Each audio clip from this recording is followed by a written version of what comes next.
मोदी साहब, आप भारत के प्रधानमंत्री बनना चाहते हैं?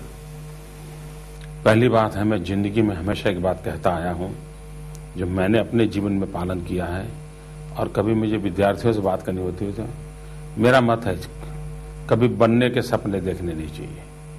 बनाने के सपने? मैंने कभी बनने का सपना पहले भी नहीं देखा था, आज भी नहीं देख रहा हूं, आगे भी नहीं देखूंगा। कुछ करने के सपने देखने चाहिए। जहां भी हो, जब भी हो, कर दिखाने का सपना होना चाहिए। कुछ करके रहूंगा ये सपना होना चाहिए। इसलिए बनने का सपना ये मेरी डिक्शनरी में नहीं है, मेरे जीवन में नहीं है। कुछ करने का जरूर है। जहां हूं वहां प्रधानमंत्री बनने के लिए क्या करना चाहिए आपके हिसाब से? ये मेरा एजेंडा नहीं है। लेकिन लोग तो चाहते हैं और बहुत लोग समझते हैं कि इस वक्त यदि आने वाले समय में सबसे एक तरीके से फिट कैंडिडेट है प्रधानमंत्री के लिए, वो लोग जाने और जी बिजनेस जाने। मेरा काम है कुछ करना। अभी जो दायित्व मिला है उस सोच की वजह है क्योंकि आपने अपने दायरे में सफलता हासिल की है। एक तो ये, दूसरा जो है अब लोग चाहते हैं कि यंग और डायनामिक लीडर हो, पारदर्शी लोग हो, ईमानदार लोग सामने, और इसलिए आपका नाम सामने आता है। इस पर आपकी मैं मेरे लिए क्या राय दूंगा भाई? मैं मेरे लिए क्या राय दूंगा? मेरा अपना कोई सपना नहीं है। मैं इस प्रकार से बनने के सपने देखता नहीं हूं।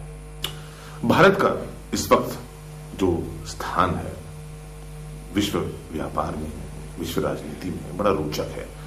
बहुत लोगों की धारणा है कि 25 साल में जो है, या 25-50 साल के बीच में जो है, अमेरिका को भी भारत पार कर लेगा, चीन को भी पार कर लेगा। आपको लगता है कि ऐसा मुमकिन है? पहली बात यह है कि 21वीं सदी एशिया की सदी है, ये सबने माना हुआ है। एशिया की सदी है तो क्या चाइना लीड करेगा, इंडिया लीड करेगा, ये भी चर्चा चल रही है।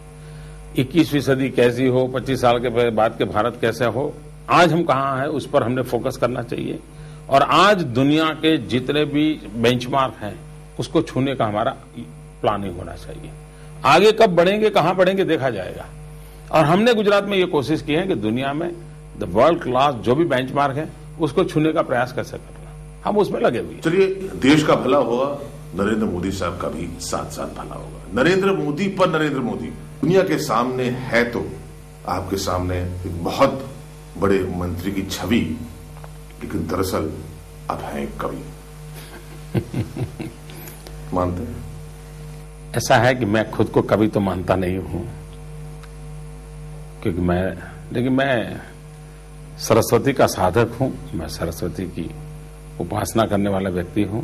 आपने किताबें भी लिखी हैं, कविताएं भी लिखी हैं। वही तो मैं कहता हूं, एक साधक के रूप में मैं कर रहा हूं। खुद कोई कवि बन गया ऐसा कह नहीं सकते हैं। आमतौर पर मैं प्रकृति पर लिखता हूं, कभी अंतर्मन की यात्रा को अभिव्यक्त करता हूं, प्रकृति को मैं प्रेम करता हूं। इन दिनों मैं अभी कच्छ के रण में गया था, रेगिस्तान में रात भर रहा था, व्हाइट डेजर्ट में, तो फिर वो मन उसी प्रकार से हो जाता है। लेकिन मुझे कविता एक तो याद नहीं रहती, मन पुलकित हो जाता है। तो जो भी है आप बताइए। देखिए, मैं प्रकृति को इतना प्रेम करता हूं और मैं प्रकृति से प्रेरणा लेता रहता हूं, और मेरे वही भाव मेरे अभिव्यक्त होते हैं कि ये प्रकृति हमें क्या कुछ नहीं देती है। हम अगर प्रकृति से लगे रहते हैं तो हमें दुनिया से किसी चीज की जरूरत नहीं होती है, किसी चीज की जरूरत नहीं होती। चार पंक्ति मैंने अपने लिए मैं तो रमता राम अकेला करके एक मेरी कविता लिखी है, जिसमें मैंने अपना दिनचर्या का कुछ वर्णन किया हुआ है। मैं कैसे रहता हूं, कैसे घूमता हूं। अच्छा है, मुझे शब्द याद नहीं आएंगे, मुझे उसको किताब का सहारा लेना पड़ेगा। ले लीजिए सर, ले लीजिए जरूर।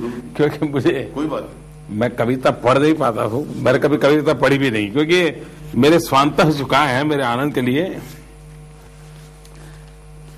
इसलिए मैं समी सांजनी वेला आपने रमता राम अकेला, यानी शाम का समय हो गया, हम अकेले इंसान हैं। मारा तनमन में उभरे तरने तरना मेला।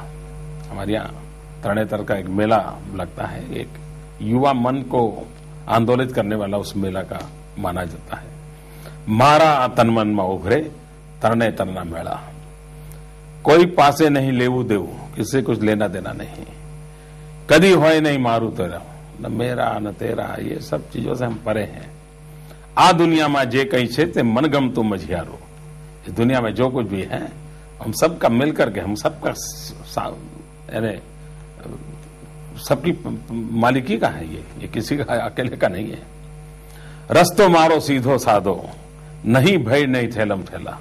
मेरा बड़ा सीधा साधा रास्ता है, न वहां भीड़ है, न कोई आगे पीछे जाने की दौड़ है, न स्पर्धा है, न धक्का मुक्की है, कुछ नहीं है, सीधी सादी जिंदगी है।